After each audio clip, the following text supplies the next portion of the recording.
Hello everyone, this is Brian Bentley at CoinOpTV, bringing you gameplay and commentary for Might and Magic Heroes VII on the PC. So Might and Magic Heroes VII is a love letter to its fans. There is very little to no tutorial to speak of. Basically, you're thrown into a world and there is somewhat of an assumption that you know how to play a game like this, that you have played a game like this. Are your nostalgia antennae going off? Yes. Yeah, they probably are, because there is so much of this game that just screams, oh my gosh, this is what we played in the past, and now embrace it. So what you're looking at here is, so there's a few pieces to a Might and Magic game, right? There is having your hero going around the overworld collecting items, getting resources. Then there's the battle part, which we'll get to in just a bit. And then there's this part, which is building up your town. And towns, you can build them in a few different ways, and there's like this tech tree you can see, different parts, they kind of have a visualization of the city itself. And essentially you're going through and you can make these choices along the tree line so that you can better, recruit more magical creatures that you can put in your army. Get better spells. Have your spells do different things depending on if you're in your own territory, right? So you make all these choices for your town, and then you implement that into the field. Now, we're jumping into the battle right off. I really wanted to kind of get into the battle right away to show you guys. So there's a few different parts of a battling part. So as a hero, right, you have the choice during once per round you can make an action, and you can do your action on any of your creature's turn. So right off the bat, the first thing I do is I drop in. I have a spell that summons an elemental, and in this case, the elemental is random. And I use air quotes. Sometimes I get the I'll get the rock one, like 3 times in a row, and then I'll pull an air one out. And each elemental kind of has its own specialization. Now, what I really like about it is, it's a positive and a negative in that I don't get to keep the elementals between battles. So at the end of the battle, the elemental goes away. So that part's kind of a bummer. On the other hand, I just throw it in right away. I mean, I'm just like, okay, I can basically use the spell anywhere on the board. I throw them, most of the time I do it way into their territory, because if I lose them, who cares? It doesn't really affect me from battle to battle, so I might as well use what I have. Now, this is one of my first times in this arena, in this kind of arena. I don't often, this where the ground troops only are able to cross across this river in one place. So what I find very, most interesting, I find it's an interesting mechanic for the battles that wasn't in previous Might and Magics that I have played. Now, mind you, I haven't played a Might and Magic since Might and Magic 3, but the thing is, when I played that, I put in more than a few hundred, maybe a couple hundred hours. I really, really love that game. So when one of the enemies, or one of my creatures or one of their creatures passes away, there's a morale system, and when your guys go down and your morale starts going down, they start luck. I mean, like the roll of the dice doesn't favor you very often. So you really gotta. It definitely says, okay, I need to, be very careful with my battling. But I'm not worried about losing these elementals, so I just throw them into the battle. Now, you'll notice one of the skills that the air elemental has. He has the ability to like jump in. He has a special skill where he can go attack and then fly back to where he started. Now, the reason I utilized it on that particular turn was it left open a space for my Rakshasa to jump in, and basically they're warriors, lion warriors, and they're pretty darn strong. It's probably my strongest unit, not my highest hit point unit. That would be the arcane eagle. Oh, I leveled up, so we're going to go ahead and choose a spell here, or choose a skill, pardon me. And I kind of stuck to meta magic, prime magic, and paragon, which focuses more on the actual individual, the actual hero, than the magic side of it. Whereas in my previous campaign, I was dealing with she was all about using magic.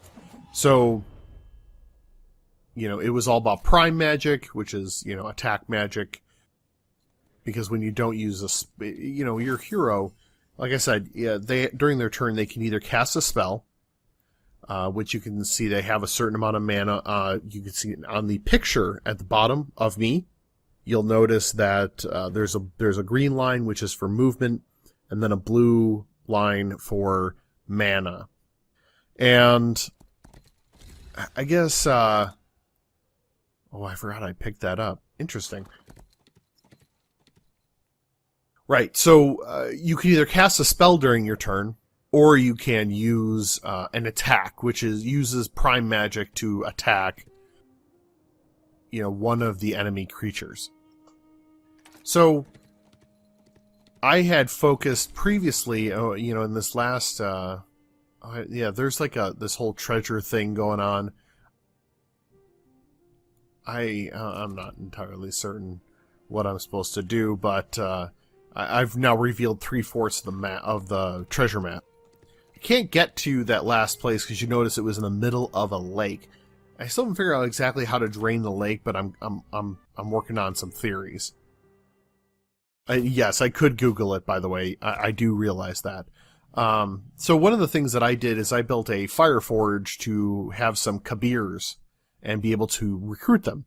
So I recruited the Kabirs in my town, and then I picked them up and brought them into my army. Now, Kabirs, they're long-range fighters, and they don't really do a whole lot, but, they do enough damage to be annoying. And that actually leads the enemy. I will say the computer AI, at least on normal. I'm just playing on normal, folks. I'm not getting too crazy here. But it leaves the normal level AI to focus on Kabirs instead of my main troops, while I'm getting my Rakshasas and my arcane eagles over to the enemy to attack, right? So I do kind of use the Kabirs as as distractionary. Now, this is when some story elements come up, and okay, I got to admit that I actually, now in the previous campaign that I was running, I really liked the voice actresses. They had some really they had really good tone and timbre. Now, Mosfar and Lila, they're okay. Maybe they're not my favorite of the bunch, but I they're fine. So, but I am totally cool with this not being like some kind of like some kind of like cutscene or whatever. I'm totally cool with just some some really good voice acting, and just the pictures. And I could read along if I want to. But I listen in, and I kind of enjoy it. I think it's a nice touch. I'm sure, some people are going to, I don't like the voice acting. No, that might be part of it. But if you're paying attention to this kind of fantasy setting, part of a fantasy setting is that it's kind of, it's a little hokey and maybe a little cheesy, and that's how I like it. Now, I will say the overview art. Now, I realize that I'm kind of far away as it is, but I don't know. I wasn't that impressed with the overworld art, but yet in the battles themselves, right? The character designs of the creatures is fantastic. The animations of the individual creatures is fabulous. I just can't say enough of seeing, even when they're inactive in battle, they have their own animation styles. Different creatures will do different things. I was just really impressed with how that worked out. So we're going to have one more battle before we wrap things up. I do want to talk real quick. One of the things that I was introduced to and had to put on my machine was the Uplay client. So just like EA has Origin, GOG has Galaxy, Valve has Steam. Ubisoft is coming out with Uplay. And I'll be honest, it's not the worst client I've ever used. This time it looks like I got the rock elemental, or is that tree rock? I'm not really sure. Whatever. And like I said, it's not terrible, but I don't know. I guess I have to think about whether or not I really want to sit there and have yet another client on my machine. But I'm enjoying this game, so obviously I'll leave it. I'll leave it in because I want to be able to play this game. Absolutely.